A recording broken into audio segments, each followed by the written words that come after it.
I still remember the morning everything changed. At the time, I was just another busy nursing student juggling exams, lab practices, and late-night study sessions. I was not naive about hardships, but I also never imagined that my everyday reality, bumping into door frames and doorknobs because of my blindness in one eye, would spark a series of police visits and false accusations that cast a dark shadow over my entire life. In my university's nursing program, I felt a sense of promise and excitement. I was learning skills that would allow me to help people in need, and I truly believed that my small visual impairment should not hold me back. After all, I had grown up with it. I knew how to navigate my surroundings, more or less, and I rarely worried about the constant bruises on my arms or legs. These bruises had become an unremarkable part of my life. At home, nobody gave them a second thought, because we all knew they came from my limited field of vision, not from any violent source. I had no way of guessing that one day, during a class discussion about the signs of abuse, my attempt to provide a real example, my own bruises, would fuel suspicion instead of empathy. I rolled up my sleeve so everyone could see the dark marks and explained that I am permanently blind on one side. Because of that, I am always running into things. Open cabinets, door handles, corners of tables at the university. Initially, I thought sharing my experience would help illustrate how not every bruise points to something sinister. The professor affirmed the importance of talking to adult patients first before involving authorities, and I thought that would be the end of it. Yet sometimes, what feels like the simplest explanation in the world can land on the wrong ears, and a single seed of doubt can grow into a monstrous vine that strangles the truth. In my case, that seed was planted in the mind of someone who, despite all evidence, refused to believe that my bruises were anything but the product of abuse. Little did I know that my life was about to spiral into a bizarre series of police visits and university interventions. The first inkling I had that something was off came in the form of a firm knock on my front door. I was at home, reviewing my notes on anatomy, when my mother answered. The moment she told me, "There are police officers here to see you," my heart lurched.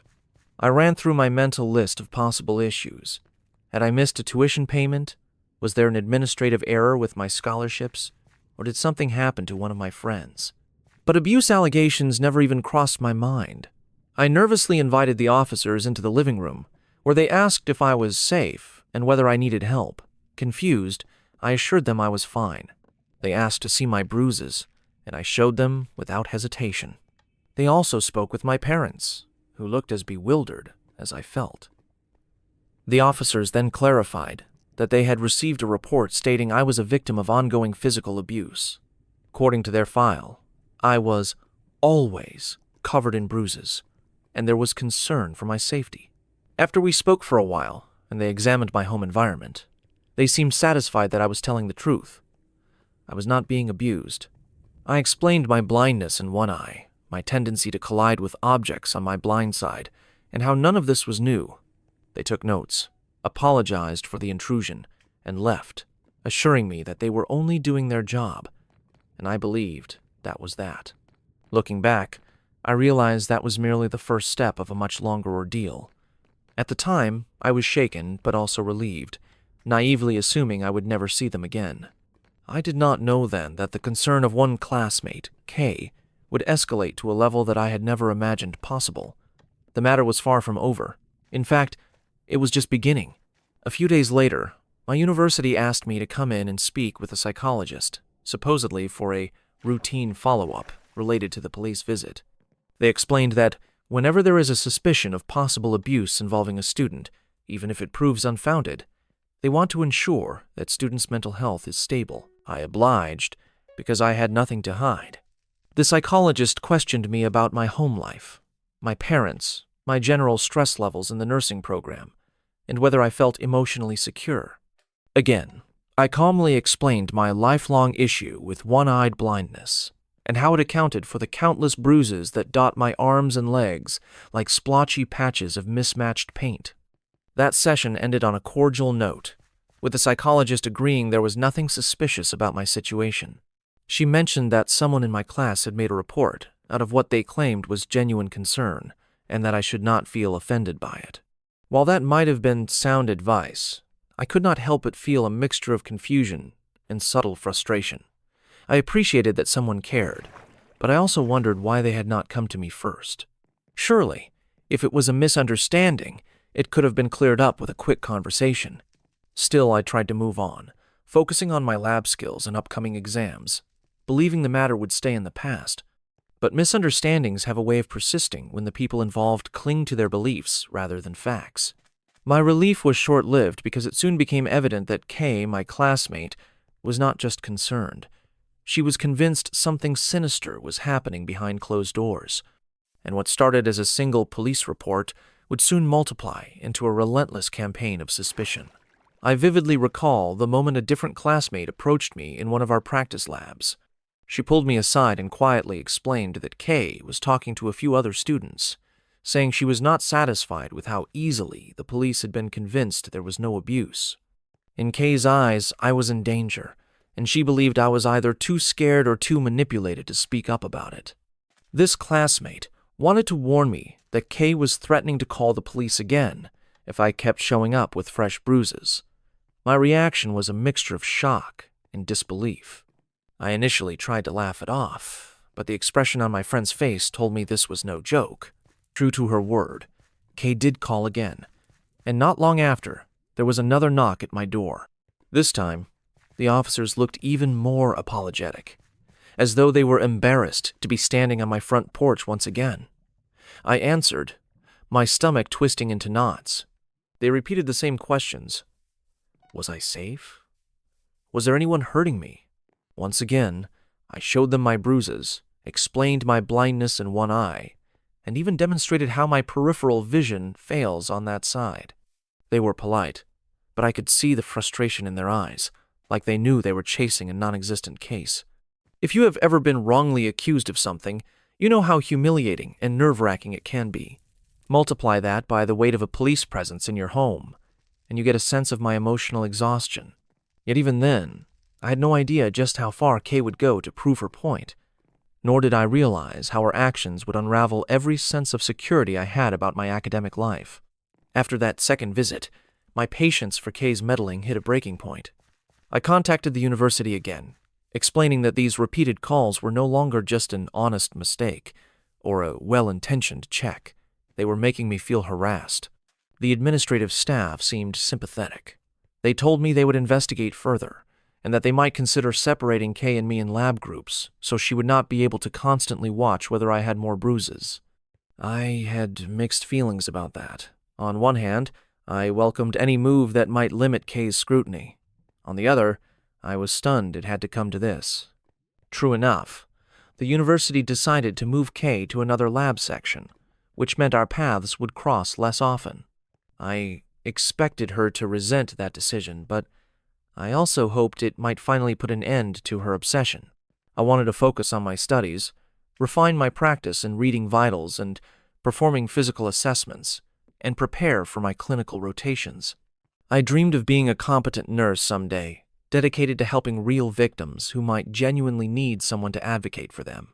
I was learning valuable lessons in class about how crucial it is to verify facts, talk to patients, and avoid jumping to conclusions without evidence.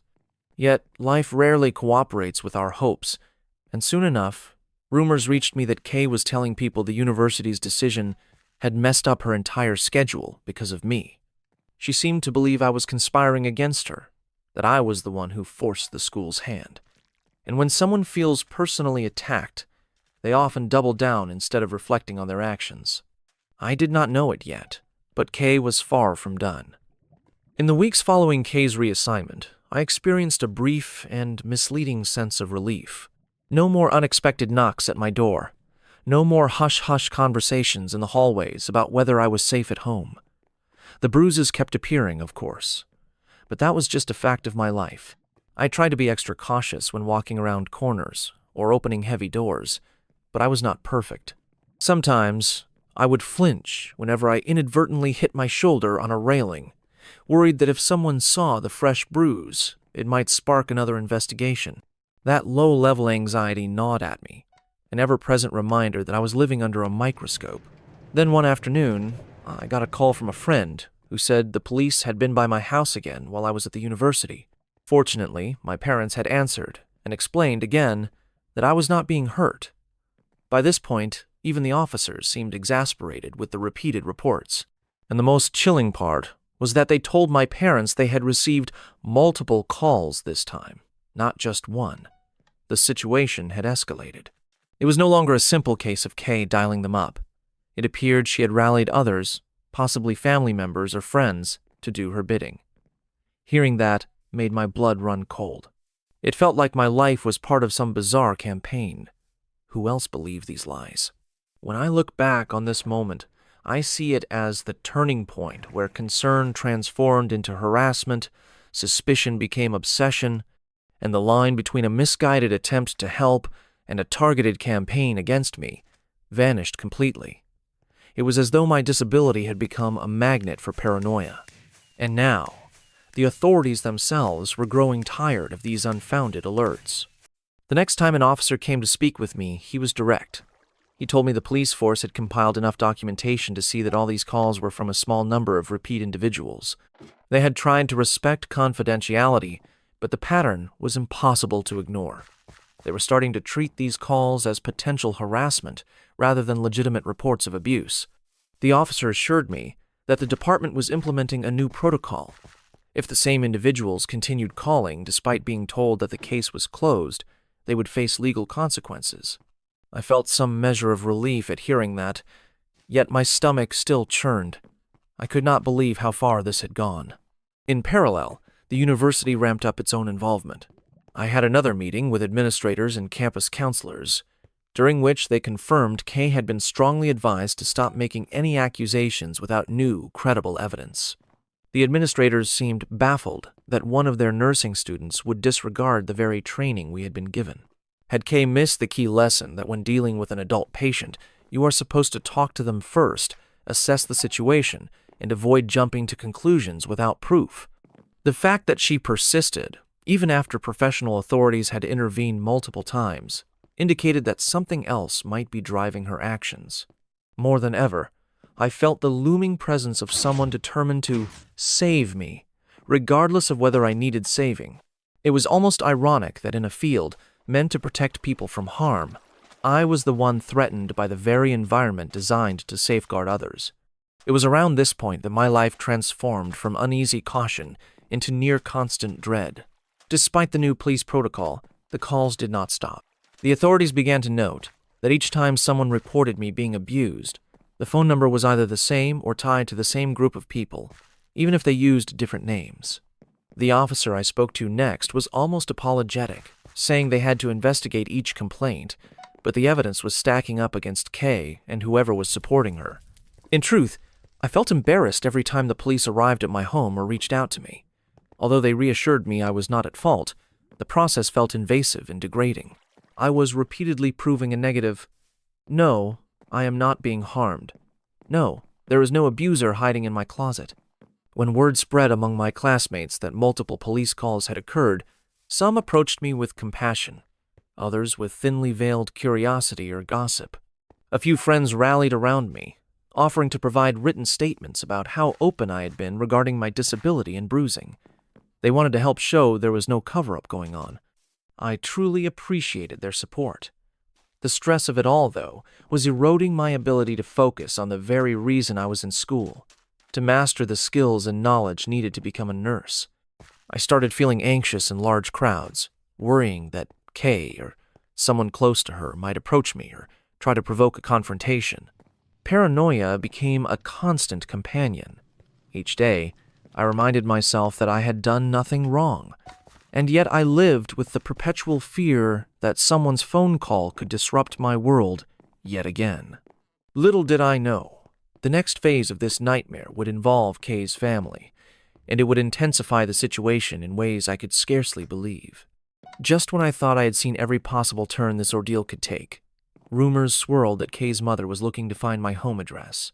The story, as I heard it, involved Kay's mother believing that if she could just corner me, she could convince me to confess to being abused, or else persuade me to drop the so-called charges against Kay. The fact that I had not actually pressed any charges the police were the ones pursuing the case for misuse of emergency resources, seemed irrelevant in her mind. To me, it was terrifying to realize that people I had never met were discussing how to track me down, presumably to coerce me into validating Kay's delusions. A friend of mine, Lily, who was in the same nursing program, confided that Kay's mother had started harassing her, trying to get my address. Lily happened to be the only classmate who had visited my house for a group project, so she was the only student who knew where I lived. Thankfully, Lily refused to divulge that information, and she also warned me that Kay's mother might show up in my town, driving around in hopes of spotting me on the street. I was stunned. Not only was Kay ignoring everything the university and the police had told her, but now her family was joining in this invasive search. If ever there was a moment when I realized this situation had gone from a weird miscommunication to a full-blown nightmare, it was then. I felt cornered in my own life, worrying that every time I stepped outside, I might find Kay's mother demanding I confirm some twisted story. But the worst was yet to come, as the university braced itself for the possibility of further escalation. To protect me, the university's security staff took several measures. They arranged for me to have an escort to and from my car when I was on campus, and they insisted that I park in a space covered by surveillance cameras. On top of that, they advised me to keep my phone on me at all times. This was not the typical college experience I had envisioned. Instead of simply attending classes and labs, I felt like I was navigating a crime scene or living under a constant state of threat. My family was equally unsettled. My parents installed additional cameras around our house, just in case Kay's relatives tried showing up unannounced. Ironically, during all this, Kay was still complaining that her schedule was unfairly altered. She felt she was the victim, claiming that nobody believed her evidence, and that I was somehow orchestrating everything to silence her. As far as I could tell, Kay genuinely thought there was a conspiracy to hide my abuse, ignoring the fact that multiple police visits had found no grounds for concern. Some people whispered that maybe Kay had personal experiences with abuse in her past, driving her to see it everywhere. Others speculated that she was fueled by a need for attention or a refusal to admit she had made a mistake. I could not read her mind, so I did not know for sure, but none of that changed the fact that her actions were causing me real harm. Each day, I carried this burden of stress, yet I tried to push forward with my nursing studies. I told myself that if I could just get through the semester, maybe everything would settle. But the police continued to build their case, and Kay's mother kept looming on the edges of my life, a reminder that this was far from over. Sometimes the darkest battles are not fought with weapons, but with phone calls and rumors. Eventually, Kay's repeated calls caught up with her. The police informed me they had collected sufficient evidence to proceed with harassment and misuse of police resources charges. From what I gathered, Kay had been warned multiple times, and she disregarded every caution. Now, the law had to take official action. I felt a strange mixture of relief and sadness. On one hand, I was thankful something was finally being done to end this nightmare. On the other, a part of me lamented the fact that a fellow nursing student might face criminal consequences. After all, we were supposed to learn how to care for people, not terrorize them. News of Kay's legal trouble spread through the nursing program quickly. Whispers in hallways, curious looks, and the occasional direct question, "Is it true Kay got in trouble for harassing you?" I tried to keep a low profile, but it was nearly impossible when my story had become the talk of the campus. Instructors used the scenario, stripped of identifying details, as an example of what not to do when suspecting abuse. The irony was not lost on me. I had demonstrated the need for caution in class by showing my bruises, and that simple demonstration had triggered a chain of events that upended my life. Sometimes I wondered if there was any piece of me that could remain the same after all this. My innocence had been proven again and again, yet the endless cycle of accusations left me feeling strangely violated. The next steps involved Kay's removal from the program, and for a moment, I hoped that would be the end of it. But a final storm was brewing, carried on the wings of Kay's determined family members. When Kay was told she could not attend clinicals and was effectively barred from continuing the program, it provoked another wave of outrage from her side. I later learned through classmates that Kay's mother fully believed that if I would just drop the case, Kay could resume her education. The fact that the police, not me, were the ones pressing charges did not seem to register in her mind. There was a surreal element to it all. I felt like I was watching from the outside as Kay's family tried to move heaven and earth to fix a situation Kay herself had created. At this point, I felt exhaustion more than anything else. Lily continued giving me updates, letting me know if she heard any plans from Kay's mother, or if she suspected they might try to ambush me at my clinical site. Fortunately, by the time clinical rotations began, Kay had no access to that information. She did not know which facility I was assigned to, or what shifts I was working, but I could not shake the anxiety. Every time I stepped outside the hospital, I scanned the parking lot, half expecting Kay's mother to be waiting. Was that level of fear paranoid? Possibly. But after living through countless police visits and near confrontations, I was in no hurry to take chances. This was the point at which I realized that even if Kay vanished from the university, the emotional imprint of her crusade would follow me. It was not just about the bruises anymore. It was about the feeling that I had to constantly defend my reality, explain my disability, and tiptoe around potential misinterpretations. The academic environment, once a place of hope, started to feel like a minefield of rumor and speculation. Time crawled forward. The legal proceedings against Kay took shape in the background, and I tried my best to focus on finals, clinical competencies, and the everyday tasks that come with being a nursing student. I poured my energy into patient interactions, measuring vital signs, learning how to administer injections, and building rapport with individuals under my care. In many ways, my experiences with Kay made me more empathetic to the concept of thorough investigation. I realized that if I ever suspected a patient was in danger, I would speak with them directly, gather concrete details, and ensure I had a genuine basis before sounding an alarm that could turn their life upside down. Nevertheless, I could not deny the toll this ordeal had taken on me. My once automatic acceptance of my blindness was replaced by a nagging self-consciousness. Did people notice new bruises on my arms when I walked by? Were they silently wondering if there was something sinister behind them?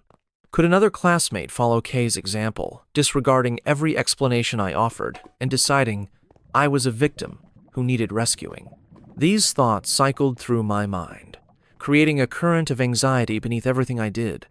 I sometimes asked myself, what if Kay truly believed she was doing the right thing?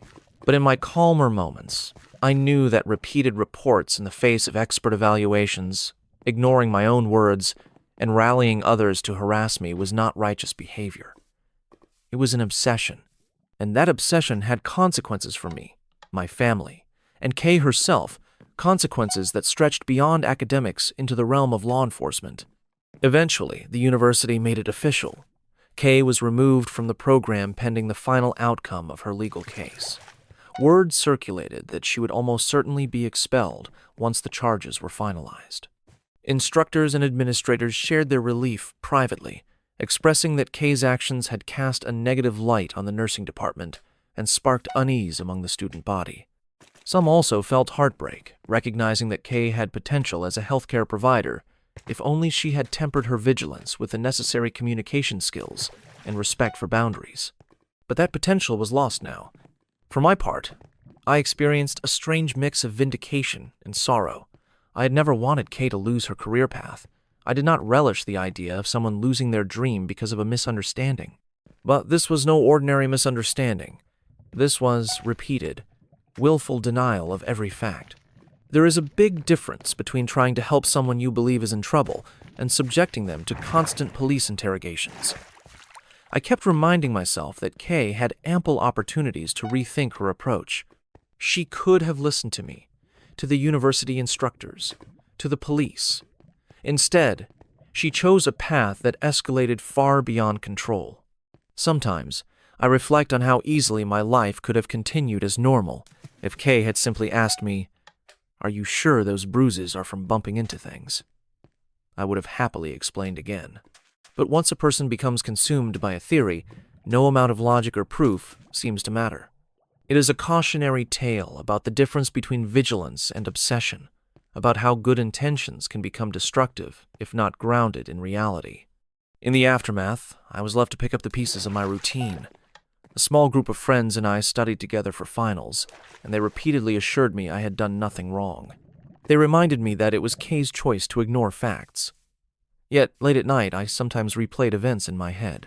I wished I had known from the start who reported me to the police, so I could have had a private conversation and diffused the situation, but it was too late for that now. Kay had made her choice, and I had to live with the consequences of her fixation. I also noticed that, ironically, many of my peers had become more cautious when encountering real red flags. They would say things like, "Let's talk to that person first," or "We should gather more information." The story of my bruises was already becoming something of a university legend, a perfect example of how a well-intentioned idea, protecting a suspected victim, could morph into a nightmare when carried out without facts. While it felt odd to be at the center of that lesson, I took some comfort in the hope that nobody else would have to endure what I did. Maybe my ordeal could spare another innocent student from going through the same fiasco. And that, in a sense, is the silver lining I clung to. If my experience opened people's eyes to the proper protocol, investigate thoroughly, communicate openly, respect the individual's perspective, then at least something positive came from all the anguish. However, even that bright spot did not fully erase the mental and emotional toll I had endured. Further down the line, after finals, the campus environment felt different. Kay's name slipped from everyday conversations as people prepared to enter their next semester or start their clinical internships. Most of my classmates moved on, but I still felt the repercussions. Every so often, someone would approach me, saying they had read about a student in a similar situation at another university, and they wanted to compare stories. It struck me that these false alarm cases are not as uncommon as one might hope. The difference is that many do not escalate to the point of repeated police intervention and family harassment. I had simply been unlucky enough to encounter someone who refused to let go of her misguided narrative. Surprisingly, dealing with all this taught me a profound lesson in empathy. One of the core values of nursing is to ensure the safety and well-being of patients, especially those who may not be able to speak up for themselves. But along with that duty comes the responsibility to confirm facts, conduct thorough assessments, and avoid making accusations without cause. If nothing else, I have come to value clear communication above all else. In the future, if I ever spot unexplained bruises on a patient, I will be sure to ask direct questions and truly listen to the answers before jumping to any conclusions. It is the least anyone deserves. When I reflect on Kay, I oscillate between frustration and compassion. Could she have been dealing with personal trauma that made her hypervigilant? Possibly. But no matter her reasons, the damage was done. And it served as a grim reminder of what can happen when someone's belief in their own narrative overpowers their willingness to see reality as it is. Over time, my bruises, ironically, remained the same in frequency. I still bumped into random objects on my blind side, but I was more self-conscious whenever a new purple or greenish mark bloomed on my skin. Even among friends, I found myself over-explaining. That new bruise? Tripped over the coffee table again, or the door frame, and I had a disagreement. They would just nod sympathetically, already familiar with my usual clumsiness. This constant explaining was a remnant of the Kay ordeal, a reflex born out of fear that someone might call the police again if they got the wrong idea. Meanwhile, Kay faded from my immediate world, though she lingered in the back of my mind like an unresolved question. Sometimes I heard snippets about potential court dates or legal motions, but I kept my distance. I did not want any involvement beyond what was legally required. I wanted to rebuild my peace and focus on my nursing career, hoping to find joy in learning how to care for patients holistically. The tension of always looking over my shoulder had weighed on me enough. I deserved to walk freely, to be able to laugh off a new bruise without worrying it might be the spark that sends the police back to my home. Of course, leaving the drama behind is easier said than done. Traumatic experiences often leave scars that are not visible. While the bruises on my arms heal in a few weeks, the memory of those police knocks and the dread in my parents' eyes last much longer. It is a lesson in how easily suspicion can poison an entire environment, and how crucial it is to maintain balance in our vigilance. As I advanced further in my clinical rotations, I worked with patients who had genuine struggles, some battling terminal illness. others recovering from painful surgeries, and still others facing mental health issues that required careful, compassionate listening. Every day, I reminded myself that, in healthcare, we often see people at their most vulnerable. That vulnerability can either be safeguarded or exploited depending on how responsibly we handle our power. Kay's actions were, in a twisted way, a lesson in misusing that power. Though she had not even finished her training, she managed to cause real harm by refusing to hear the truth. On quieter afternoons, I let my mind drift to the bigger questions. What if Kay had started her behavior with the purest of intentions, only to get lost in a web of her own creating? Could things have been resolved more peacefully if she had approached me privately and asked, "I am worried about your bruises. Is there something you want to tell me?" Would that have made a difference? Then again, every time I start down that path, I recall that after the first police visit, she could have stopped. After the second visit, she could have learned from her mistake. Instead, she made call after call, even recruiting others. That is not simple concern. That is a refusal to accept reality. Sometimes the regrets we have are for the things we wished we could have fixed. Yet there was no easy fix for this. Kay's pattern of phone calls and her obsession with my hidden suffering were beyond logic or compassion. In the end, it was up to the authorities and the university to step in. I only hope her story reminds everyone in a caring profession that we have to do our due diligence before we accuse someone of being in danger. Life eventually settled into a new kind of normal. The emotional scars remained, but I learned how to live with them. My parents and I joked sometimes about how we were one more call away from sending the officers a holiday fruit basket, since they had visited so often. Humor was our way of coping, but beneath the laughter, there was relief that the calls had finally stopped. I refocused on my studies, determined to graduate on time and do something meaningful with my degree. Nursing is more than a job to me. It is a vocation that demands empathy, accuracy, and genuine concern. And after all I had been through, I felt I better understood the delicate balance between legitimate vigilance and destructive paranoia. Friends often asked if I would ever confront Kay directly. At first, I was tempted to find her and ask, "Why did you do this?" But I realized such a conversation might achieve nothing.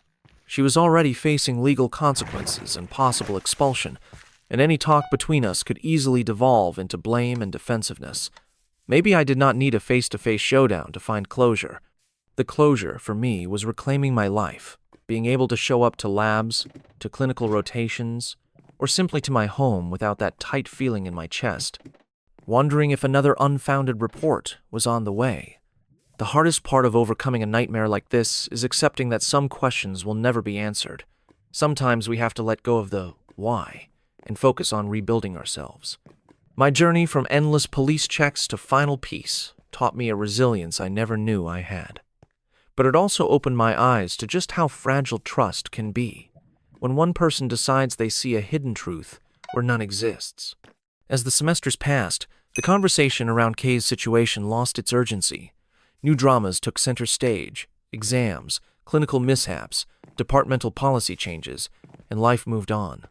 I would occasionally get a sympathetic pat on the shoulder from classmates who remembered those tumultuous weeks. They would ask if I was okay, if everything had sorted itself out. By then, I could answer with a steady nod. Yes, I am okay. The police calls have stopped. Kay is gone.